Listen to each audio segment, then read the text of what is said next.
Guys, have you ever thought to yourself, why me? Why does life seem so hard? Why do I seem to draw the short straw? Why do bad things keep happening to me? And throughout this podcast episode, we're going to reveal to you exactly why they keep happening to you, but not in the reason, not in the way that you might think. Um, there's been so many things in Liam and I's life which could have completely written us off. We could have made a decision at that point to give up and be like, do you know what? Things can't get much worse than this. Just to put that in perspective, we're talking about being in terror attacks, suicide, prison, sexual abuse, addiction, trauma.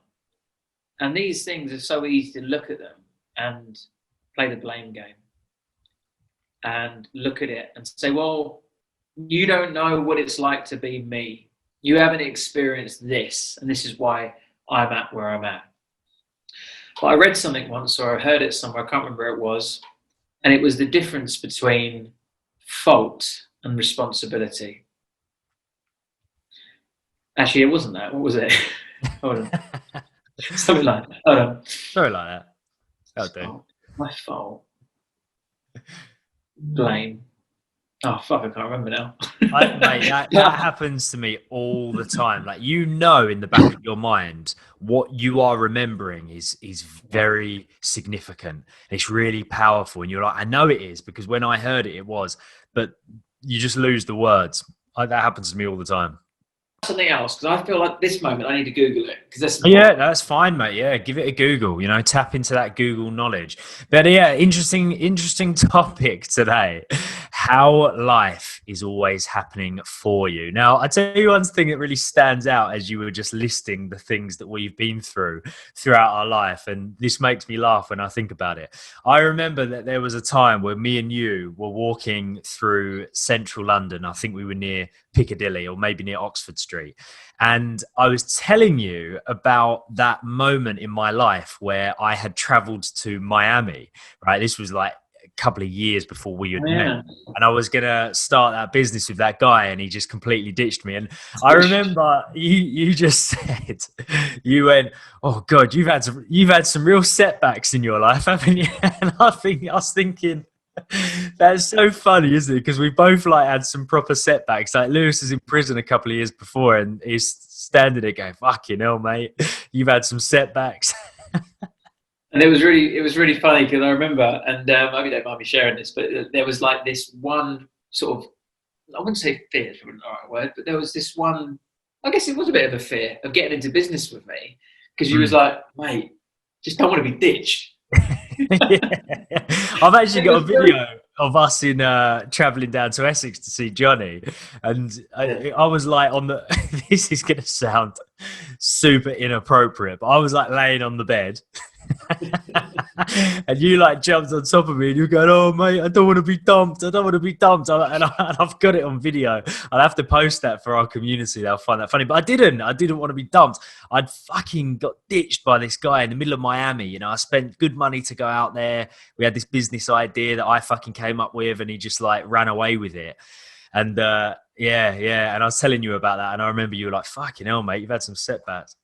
Well, I'll tell you what, mate, something I would like to say is that I fucking told you I wouldn't ditch you, brother. Yes, there we go, mate. Fucking nearly 2 years on, and there we are, fucking going strong.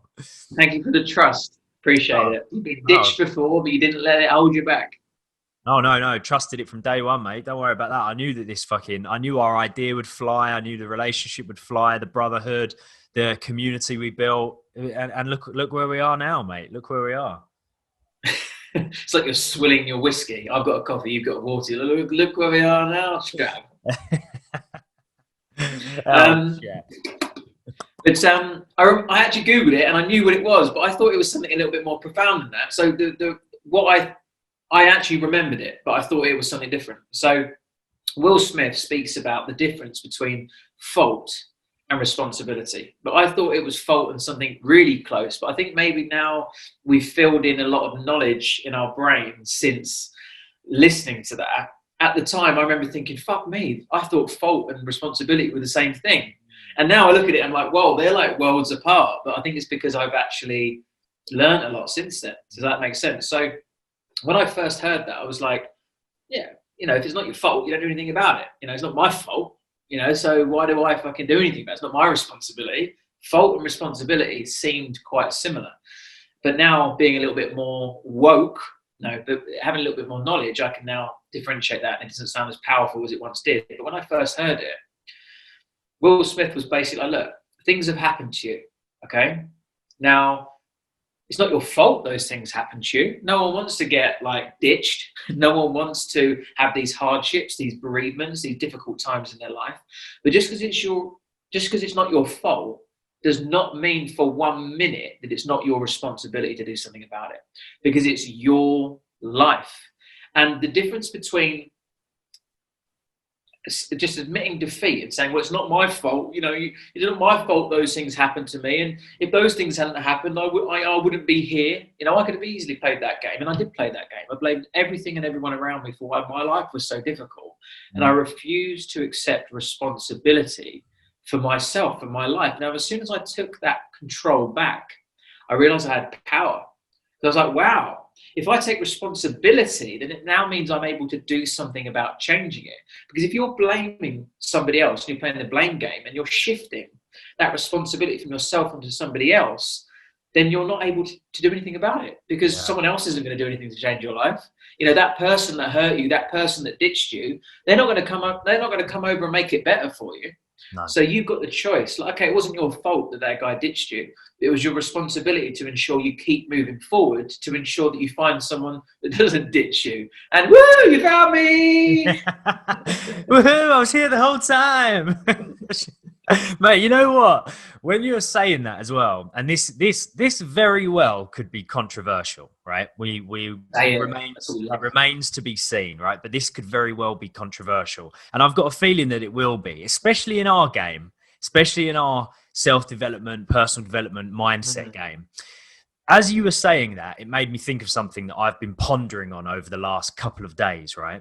Which is, at the moment, what I would consider overused term, which is supposed to be empowering, but I think on some levels is quite damaging. And I'm constantly hearing these days people saying it's okay not to be okay, right? Mm-hmm. Now, of course, I understand the premise, right? I understand the essence. I understand the feeling behind that. But I want to give a little caveat to that. And it makes me think about it as you're saying, the difference between fault and responsibility, because it's okay, of course, that things happen in your life which result in you not feeling okay, but it's not okay to stay there.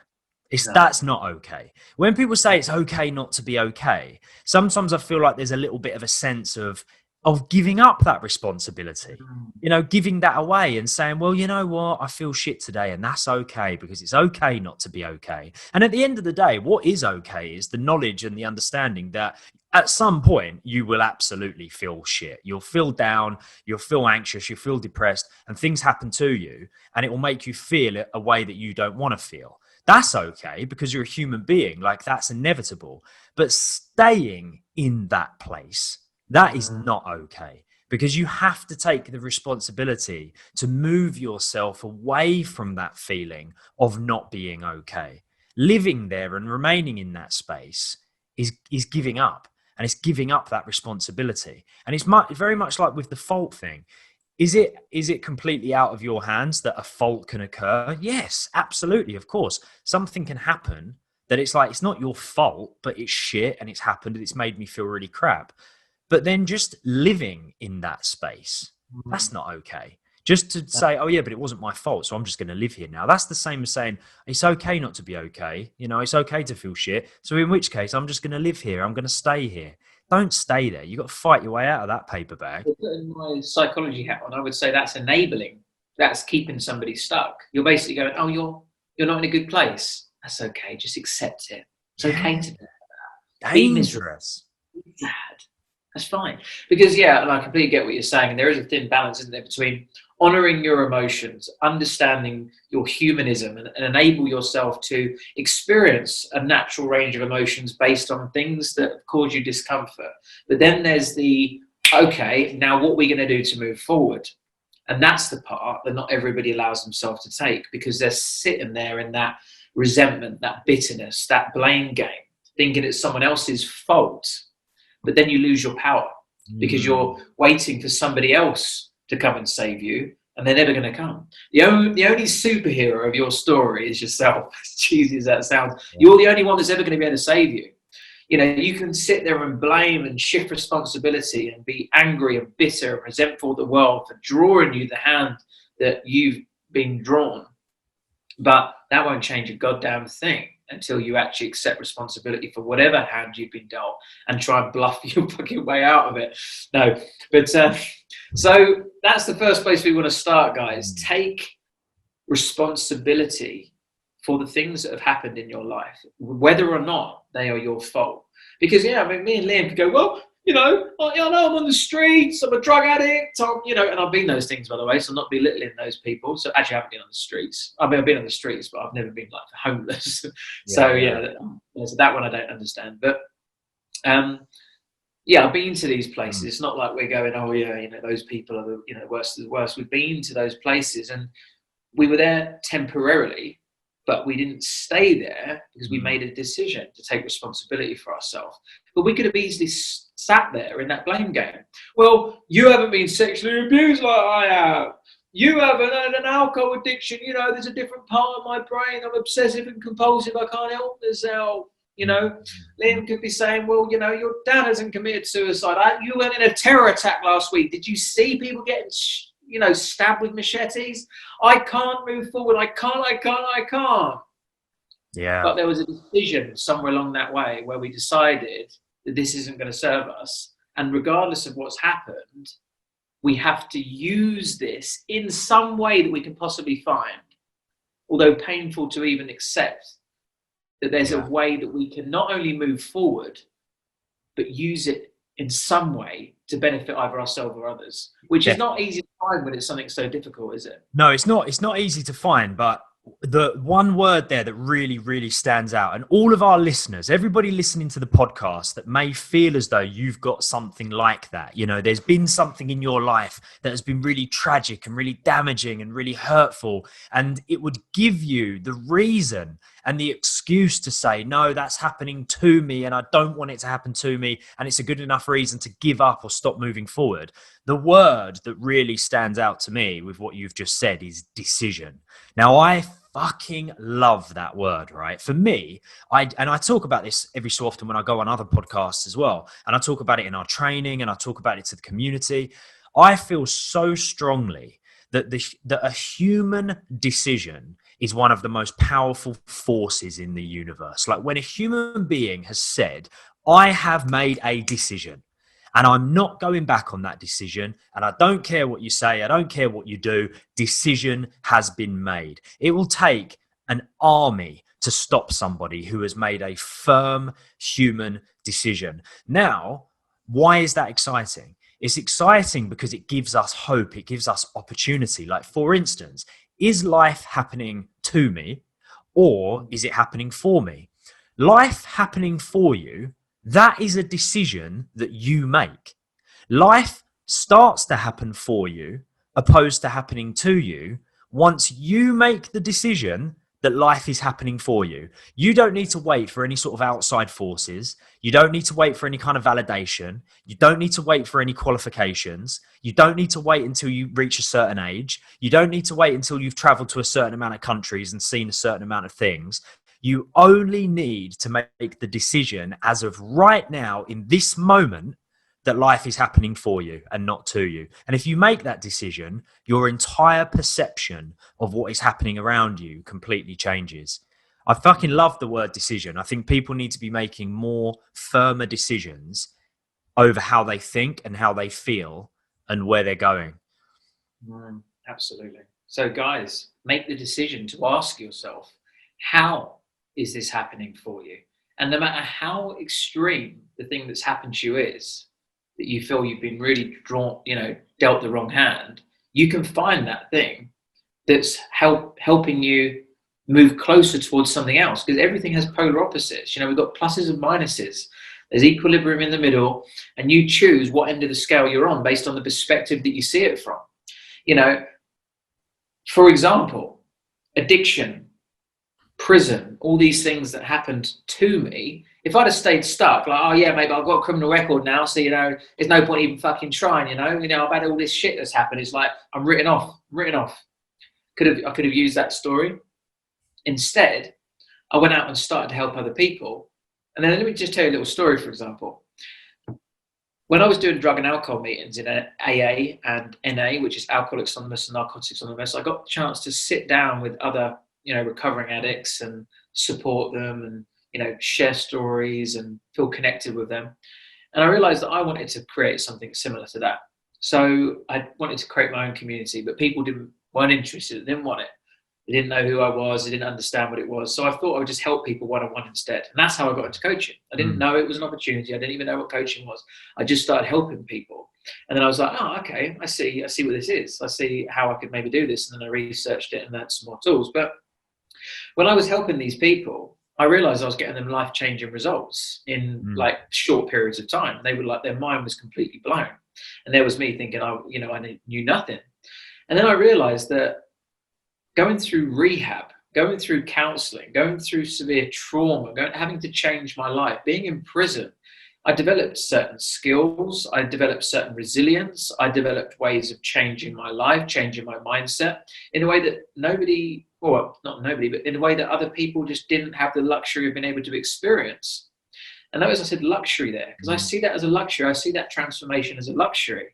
Not many people get to go to rock bottom to the point where they actually are able to make a decision to start moving forward. It was so tough for me that I had to make that decision. But most people live in that sort of state of complacency their whole life. Yeah. But it only takes, things to get a little bit bad for you to actually go, fuck this. I need to start moving upwards on that trajectory. And then, you build a bit of momentum from there. Mm-hmm. But when I was helping these people, I was like, shit, I've learned so much because this is so valuable. And then I thought, it's true. I was sitting in rehab. I saw people's relapse. I saw people's denial. I heard the stories they were sharing, and I just listened and I absorbed it all. And I was getting the best ever training. So whereas it's so easy to look at someone that's gone to rehab or someone that goes to prison as something bad, that ended up being the foundation of knowledge that I acquired to become one of the world leading coaches. Yeah. In a short period of time. I also use my story of being a prisoner as a great marketing hook. I didn't realize I was doing that, but people remember me for the guy that went to prison and now he's a coach. I was in the paper because of that. Yeah. So there could be someone that had this great life, great education, great upbringing, and unfortunately would have inferior knowledge because they haven't been through the life transformation I've had, and they would have a pretty boring backstory. Right. Whereas I have the knowledge and the backstory because of something that seemingly was happening to me at the time. Now that's the key. At the time, you don't know what life has in store for you. And we're not necessarily talking about divine intervention. We're not talking about, everything's planned out. It could be, who knows? But we're just saying that once the event happens and you're in a certain environment, you're in a certain situation, there is a sequence of decisions and choices and actions that you're going to take from that point that dictate what results you get from that scenario.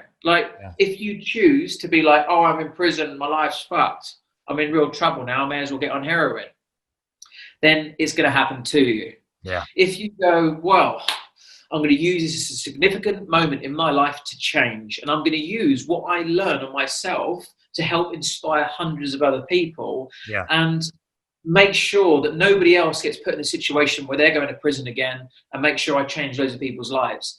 The same scenario leads to two very different outcomes because one person realized that they could use that scenario for them rather than admitting defeat, losing their power and accepting, that they're powerless over their situation and saying that it was happening to them.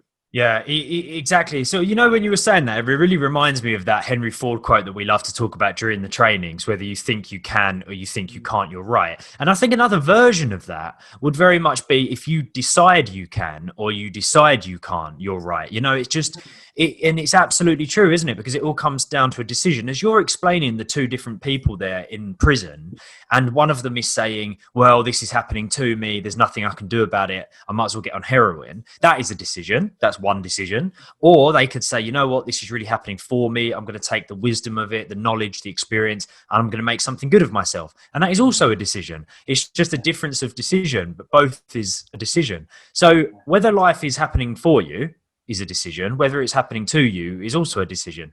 One question I've got for you as well, because sometimes when it comes to the whole is life happening for me or is it happening to me argument, as it will, or just different viewpoints and mindsets.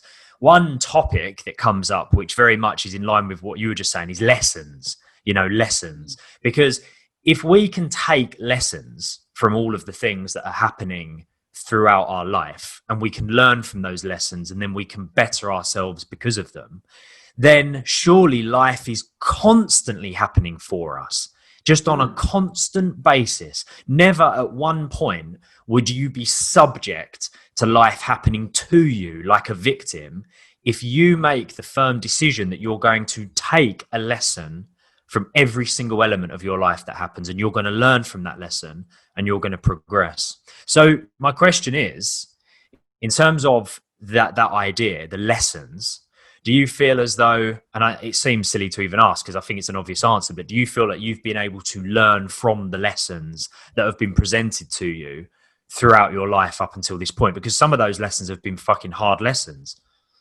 Well, the answer to that actually is no, because I didn't learn for a long time until I realized that I had the power to see it a different way, see it through a different lens. We call this reframing. I reframed the scenarios. I was stuck in that vicious loop of the blame game, refusing to accept responsibility, not seeing them as lessons, therefore they weren't. It's only to the point where you realize that you can use this to your advantage and you don't have to be the victim and you can take your power back and you can change your life, that you are able to learn from these things. Because I kept on doing the same things over and over again, expecting a different result. We speak about that a lot. The definition of insanity is doing the same things over and over again, expecting a different result. I kept on ending back up in prison. How stupid is that? Yeah. My freedom and my liberty, and I'm like, oh, this is shit. I don't want to come back here again. Fuck, how do I end up back here? That's actually what it was like sometimes. I'd wake up in a police cell, because of course I've been in prison 3 times, but I've got 19 convictions. Right. And that's just the ones that take me to court, let alone, I've been probably in a police cell about 100 times. Really? I'd wake up in those police cells and my hands would be bloody because I'd been punching the fucking walls all night long. I was crazy. But anyway, I'd wake up, literally blood all over my hands, naked as well, because when I was 18 years old, I tried to commit suicide, or I self-harmed. Yeah. They're not allowed me to wear any clothes in the cells. Right. Yeah. And they pin me down and strip me, because I don't let them just take my clothes off. I'm fighting for those clothes. I'm like, you want to take my clothes? You're going to have to fucking fight me for them. Anyway, I'm jumping down a rabbit hole here. But anyway, I used to wake up, and this is crazy, isn't it? Because it's nice to sometimes share stuff like this, because this is the honest truth. Anyone that knew me before would know that if you get arrested with me, they ain't going to get any sleep that night, because I'm screaming the fucking place down. I used to play dead and everything, because they got cameras in the corners of the room. I would pretend to run into the wall and hit my head and pass out just to get them in, so I could kick off. Mate, I would I would cause them a lot of trouble. So this is the mindset of somebody completely warped. I don't know what intentions I had there. I was angry. I was confused. Wires were connected in the completely wrong places. All right. And anyway, I'd wake up, bloody hands, not remembering anything, in a police cell, and go, oh, how the fuck did I end up here again? Yeah. And I can't remember what the point of that was. But yeah, I didn't learn. Because I was never looking at myself and going, maybe I've acted out of line. Maybe I'm thinking in the wrong way. Maybe something I'm doing isn't correct. I would just like, fucking pigs. What stage of your life did you start to learn? Because, even now, and we have to consciously think about this. I'm the same. I have to consciously think about it as well. But every so often we stop and consciously think, you know, where was I in the wrong there? Where did I get it wrong, or where did I see it wrong, or what stage of your life did you start doing that? Well, it's interesting that we're talking on this topic because it was genuinely the responsibility piece. Like I've told this story before, but I'll quickly mention it again. When I was in prison, I went to prison for the third time, grievous bodily harm, and I rung up from the prison cell, rung up my friend. I asked him what people were saying about me on social media. And someone said, "Oh, you're on the front page of the paper." I was like, okay, whatever, that's not unusual. And then they said, "Oh, there's a picture of you outside the courtroom the day you were sentenced. And there's a picture of you outside the exact same courtroom. I think it was 7 years before. Outside the exact same courtroom, exact same picture. And my friend at the time had written a caption when he uploaded it saying, 'Nothing changes.'" And it was at that moment where I literally just, the penny dropped. And I was like, oh my God, yeah, that's true. Nothing has changed. Fuck, 7 years later, I'm still, and I was like, shit, this keeps on happening. And it was at that moment where I realized that I needed to make a change. But for some reason, at that moment, I got it, that it was me that needed to change. I never saw it that way before. I was playing the blame game.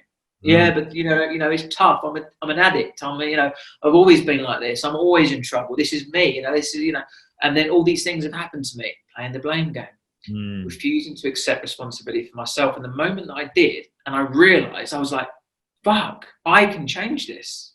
Doesn't matter what's going on around me. I can change me. And then from that moment, I've hit it intensively and immersively, and things have never been the same.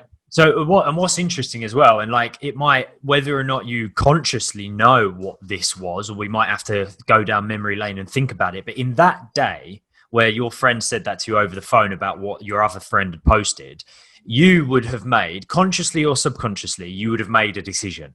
There would have been a firm decision that was made that day of which you've not ever gone back on.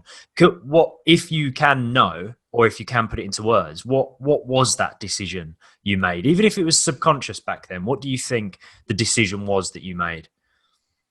Well, I think there's a bit of element of stubbornness, and the particular friend that wrote this was someone that was just, equally as bad as me. And the fact that he'd written that, I was a bit like, nothing changes. I'll fucking show you, But I think the main change that the decision I made was I'm going to change myself. Yeah, exactly. So I tried to make changes before, of course. I'm not like I was always completely fucking off the rails. I was a lot of the time, but I'd made some good decisions. But they were always circumstantial. They were always outside of myself. They were always, putting me in a different place or doing something more productive. Never for 1 minute did I think that I could change the person I was. That wasn't something that was on my agenda. And the moment I realized I could, and that if I took responsibility for myself and changed myself, everything around me would fall into place. It just clicked into place, and I realized that I could do that. If I'd have realized that earlier, I would have done it a lot earlier, but it just didn't click. It's obvious now. It's interesting, isn't it, how that picture was the thing? Because, of course, maybe there was an element of like the courtroom clearly not having changed. Maybe in the picture, it's the same picture. Nothing around you is going to change. The courtroom's still going to be there. The fucking judges are still going to be there. The fucking street outside is still going to be there. So if all of that stuff isn't going to change, then it has to be you. It's like there's no other. It's process of elimination, isn't it? You're the last thing left. If you want things to change, it's like, well, it has to be you that creates that change. So it's really interesting that moment was able to create that much of a dramatic change, which is fucking life-saving, really, when you think about it, isn't it? Thank God that person posted that on social media, and thank God your mate saw it, and thank God he fucking told you about it.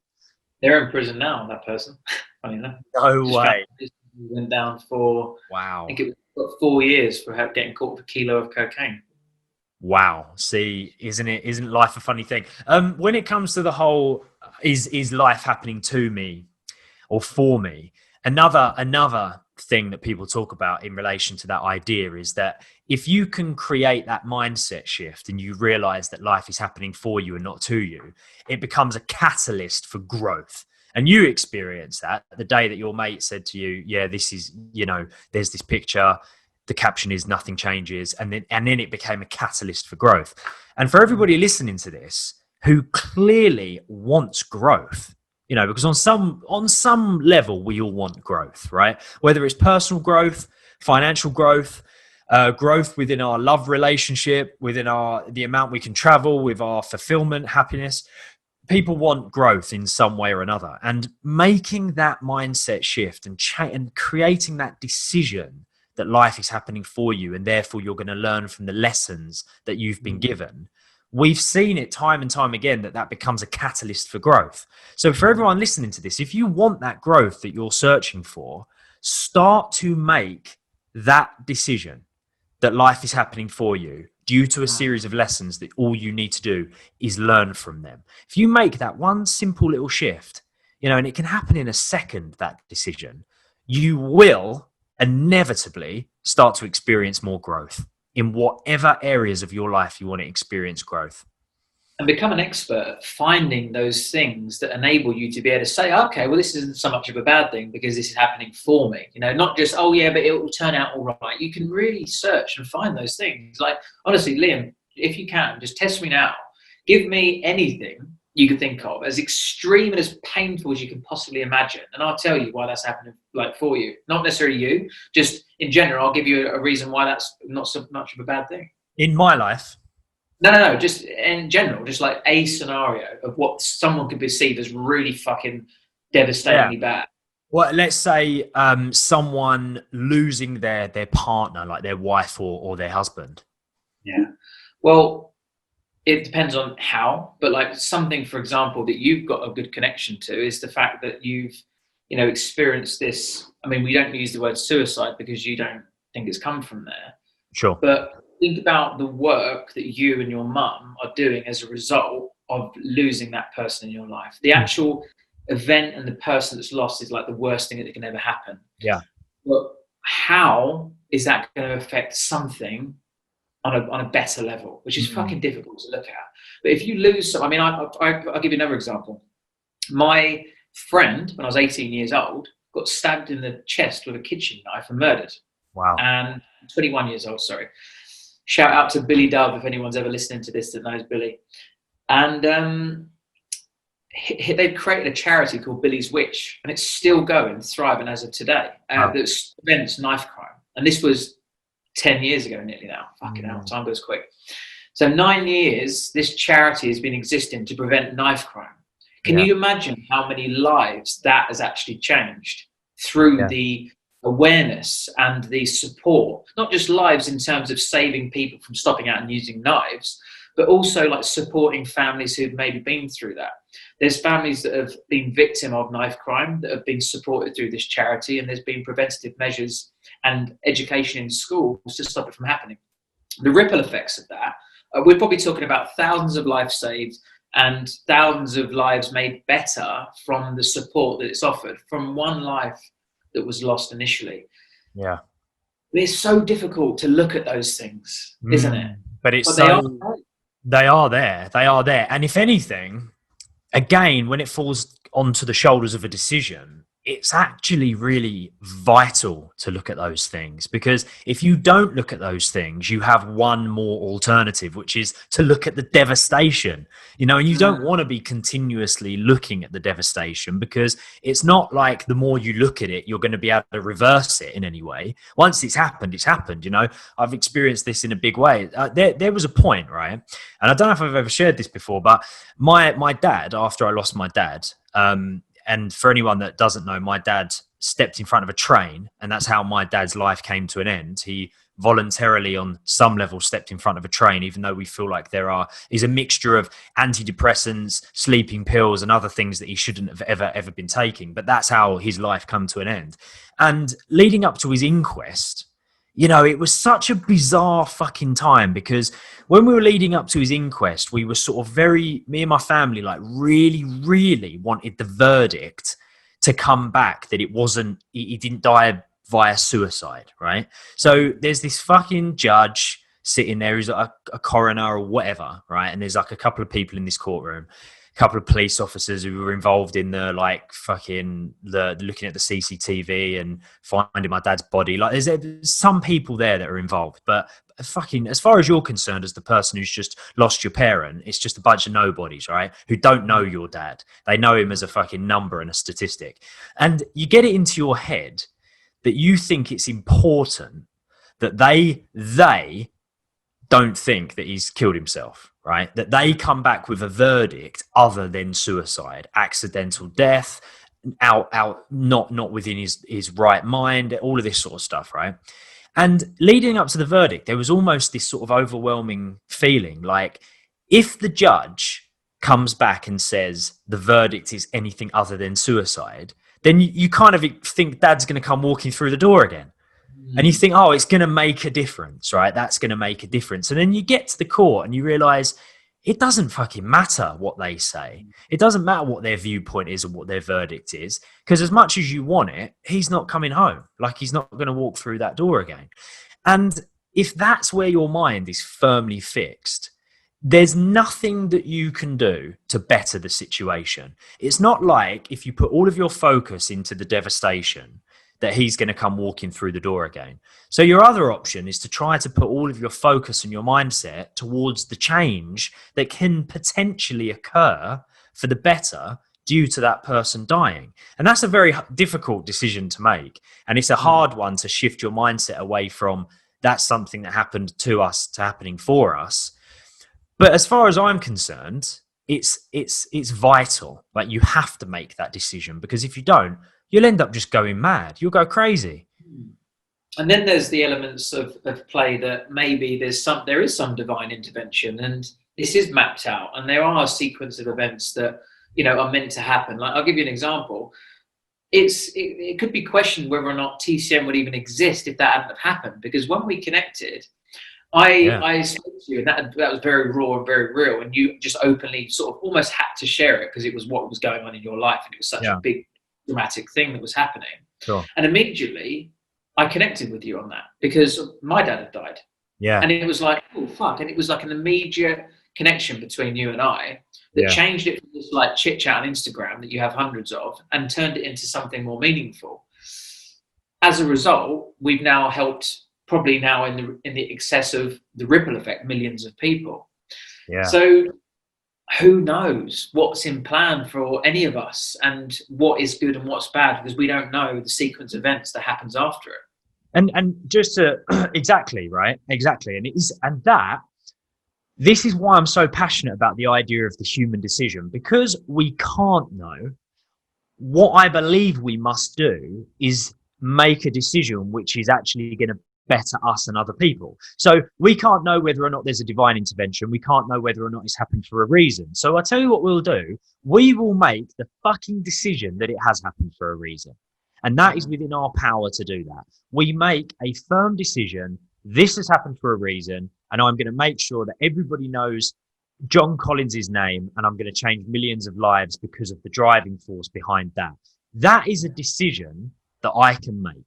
And it's also a decision that I cannot make, right? So this whole is life happening to us or for us, that's a choice. It's a choice that you make. Like, if you ever feel like life is happening to you and you're getting constant pushbacks again and again and again and again, and it's not good for anything, that's a decision. It's not your decision that stuff's happening to you, but it is your decision, and it is your choice that you've made, that it's happening for no good reason, and there's nothing good that can come from it.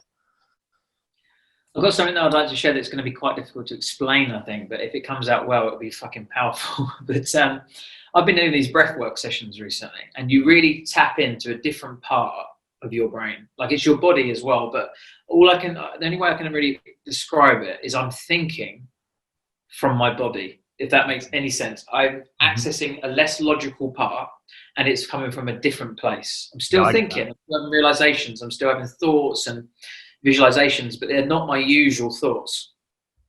And also you go back and you play out all scenarios, very similar to NLP, but in a less controlled environment. You know, NLP, we can go back, we can do perceptual positions, we can change and manipulate emotions.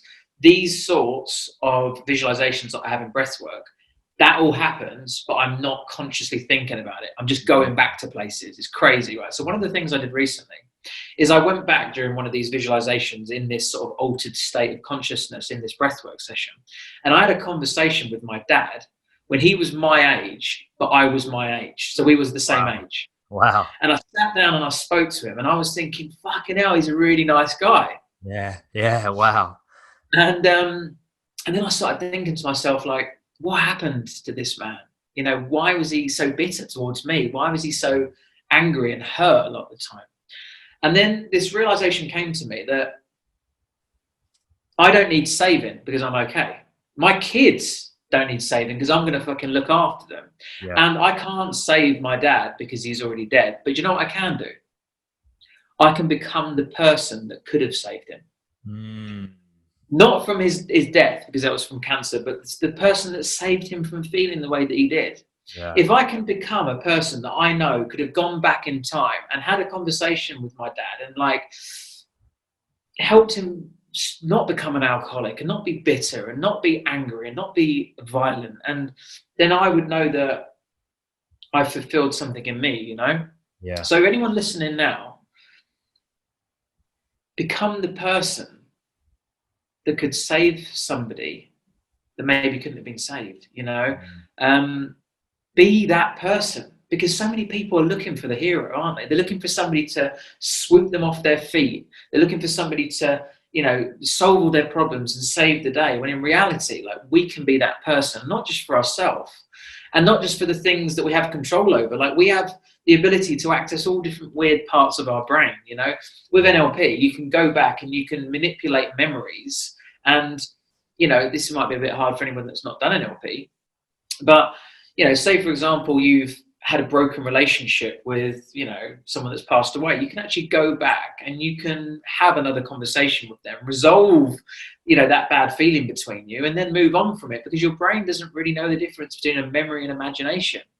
And if I want to use becoming the type of person that could have saved my dad, now that's logically doesn't make any sense.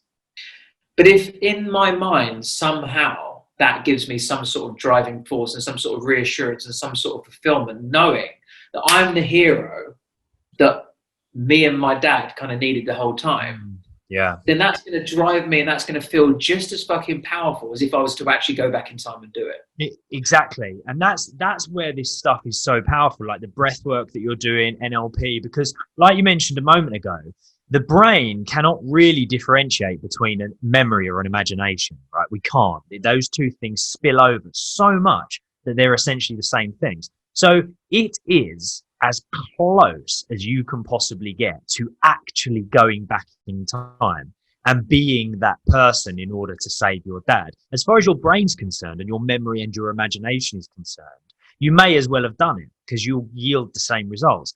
And then upon doing that, you also get that driving force you're talking about. And also you will end up affecting people in a way that you couldn't ever possibly imagine, because you will adopt certain mannerisms, a thought process, a presence, a way of speaking that will then have an effect on a person that may need that saving in that moment, even if they don't tell you and you don't know about it. But by becoming that person, you'll positively affect everybody else around you, even if you don't realize you're doing it. So again, it takes the death of your dad, and it takes learning from the lessons from that death and from those hard times to changing your present, and then allowing that version of yourself to save and help other people. So having that fucking mindset shift away from this is happening to me and it's happening for me, and I'm going to learn from all of the lessons. I'm going to allow it to be a catalyst for growth, and I'm going to change because of it, and therefore change other people's lives. It's like one of the best fucking decisions you could ever make. Absolutely. And it doesn't have to be on these extreme levels as well. It could be something really simple. It could be, oh, I've been sacked from my job. Oh, boom, boom, I haven't got a job. I'm a fucking failure. I'm worthless. Or, oh, fucking hell, good. I'll go and get a better job now. It doesn't have to be any more difficult than that. Good. I didn't really like it anyway. Or I'll be using this as a moment to really update my CV and go for the job I really wanted. You know, is that there's so simple shit, isn't it? Between, oh God, I'm no good, I'm never going to be able to get another job, and brilliant, I'm going to make sure this is the moment I actually go exactly after the perfect job and increase my salary whilst I do it. You know what, as well, when you make that decision within your own life and within your own mind, you can immediately help other people. I remember, I'll tell you a story. When I was in my first year of university, my mate phoned me, right? And I won't say who he is, just in case he's listening. But my mate phoned me, and he was devastated, right? He was devastated. He sounded scared. He sounded upset. He sounded like something really bad had just happened.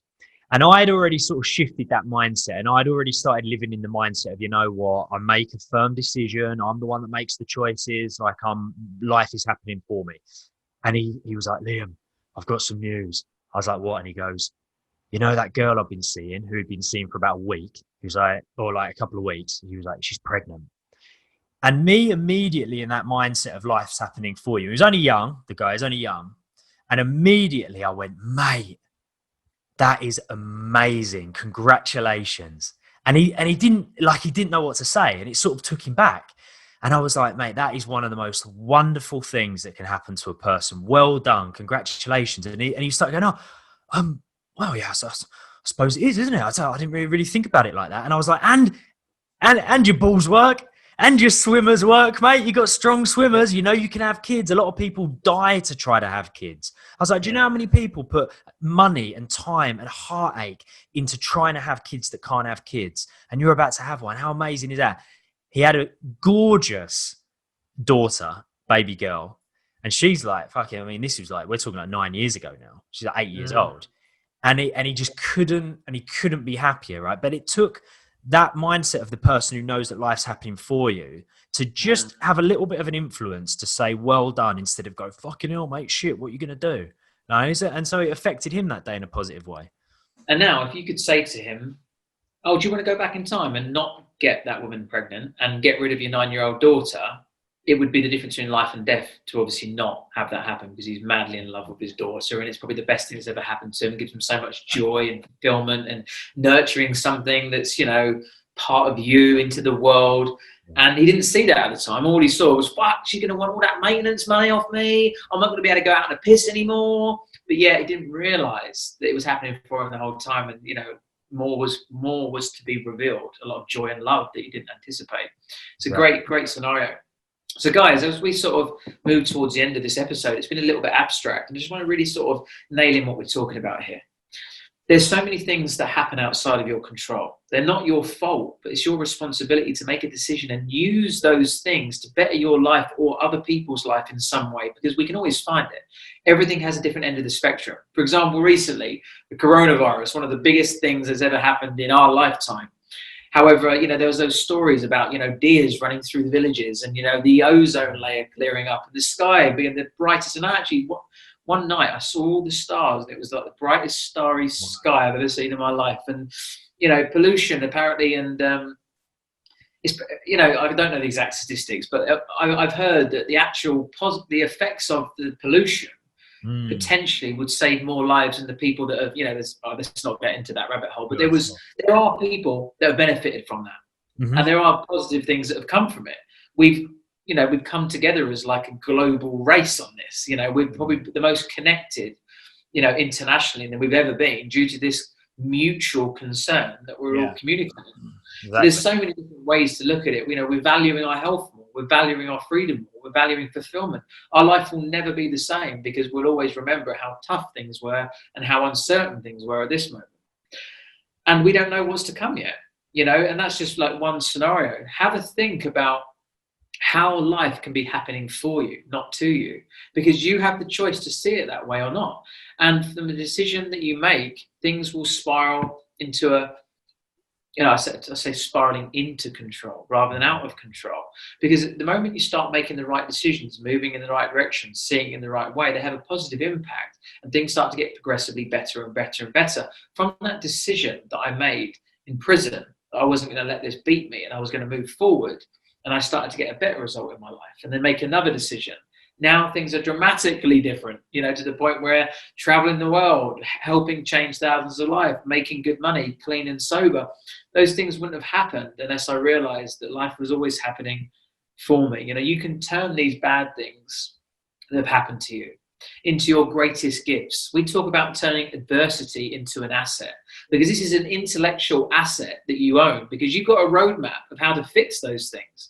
If you've got through a difficult life event, you now are more resilient, more strong, more determined. You know how to change that, and you can then gift that to other people. You know, do you know how much of a blessing it is to be able to help somebody else that was in the situation that you once were, knowing that you are the person, the thing that somebody has been waiting for. They needed you, they needed that information, and they wouldn't have been able to get unstuck if you hadn't have gone through what you'd gone through. So every adversity you've ever been through, every difficult time you've ever had, just know that one day you could look back on that thing and be grateful for it. And I know that sounds crazy, but I'm grateful for everything that's ever happened to me. Of course, it would have been ideal if some of it didn't happen, but it did, and I've used it to my advantage in a positive way. And for all those people that are sitting there thinking, why me? Why me? Why is my life so difficult? Why is my life so bad? Just understand it's because you can fucking handle it. Okay? There are other people that crumble, but you're here listening right now on this podcast, looking to develop yourself, looking to help other people. You've been chosen in a strange universal way out of everybody that these things could have happened to. You was the one it happened to you, because you are the one that can now learn from it, share it with others, and help others through that experience. If you go off and help one other person through that difficult time that you've had in your life in some way, the equilibrium has already been balanced out. So as long as you go and share it with one other person, then it's already created a positive effect from that event happening to you. One bad thing's happened to you and you've changed two people's lives, it's already worth it. You know, it didn't happen in vain. You chose to make the world a better place through your adversity, through your tough times.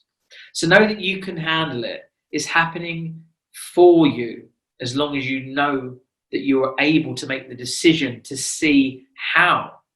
And you're able to dig in deep enough to be able to find those things and bring them out, because they are always there. And once you crack the code to be able to reframe every bad thing that's ever happened to you, no bad things happen to you anymore, because they're only bad if you perceive them as such. Exactly. Imagine a life in which everything that happens to you is good. That's a good life to live in. And you have the control over that type of life just by the way you choose to see it. Choose to see it happening for you, not to you, and know that life absolutely is always happening for you. How exciting is it to know that that life that you just described is one decision away? Just one, not two, not three, not 100. It's one decision away, deciding and choosing to see life as happening for you, and for these things to be lessons because you're the one that can take it and handle it and learn from it. That, as far as I'm concerned, is very exciting. Very. Remember, guys, if you're asking yourself, why me? It's because you can handle it. And rather than saying, why me? Say thank you. Be grateful for it. And say thank you for choosing me.